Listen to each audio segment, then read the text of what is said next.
মংগলদৈ সনাতন ধৰ্ম সভা প্ৰতি বছৰৰ দৰে এইবেলিও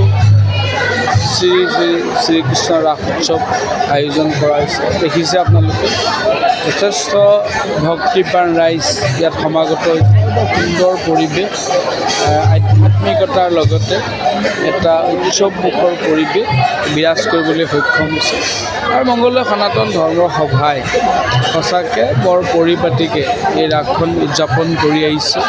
ইয়াত সকলোখিনি হৈছে আধ্যাত্মিকতা, দৰঙী কলা কৃষ্টি, গোটেই সনাতনী সভ্যতা, তাৰ উপৰি এক উৎসৱমুখৰ পৰিৱেশ গোটেই এই অঞ্চলত বিৰাজ কৰিবলৈ সক্ষম। আৰু সনাতনী সভ্যতা, কৃষ্টি, কৃষ্ণ সংস্কৃতিক আমি ধৰি ৰাখিব লাগিব। নতুন পুৰুষে কৃষ্ণ সংস্কৃতিৰ কথা চিন্তা কৰিব লাগিব, হৃদয়ংগম কৰিব লাগিব। কৃষ্ণ সংস্কৃতিৰে আমি এটা জীৱন অতিবাহিত কৰিবলৈ আগবাঢ়িব লাগিব, তেতিয়া আমাৰ জীৱনটো ধন্য হ'ব।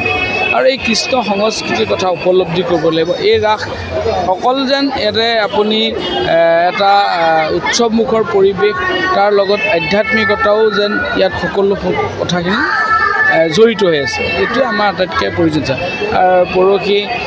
যোৱা পৰহি দিনা এখন ধৰ্ম আলোচনী সভা বৰ সুন্দৰ হৈছে। শৰাইঘাট কলেজৰ অধ্যক্ষ ডাঙৰীয়া আহিছিল, তেখেতে সভাখন উদ্বোধন কৰিছে।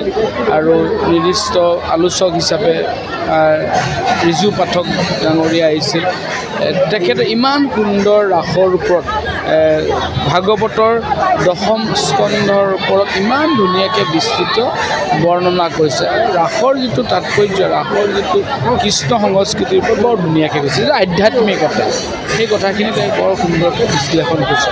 আৰু সেই ধৰ্ম আলোচনী সভাখনে ৰাইজখন সাফল্যমণ্ডিত কৰা যেন মই অনুভৱ হৈছে।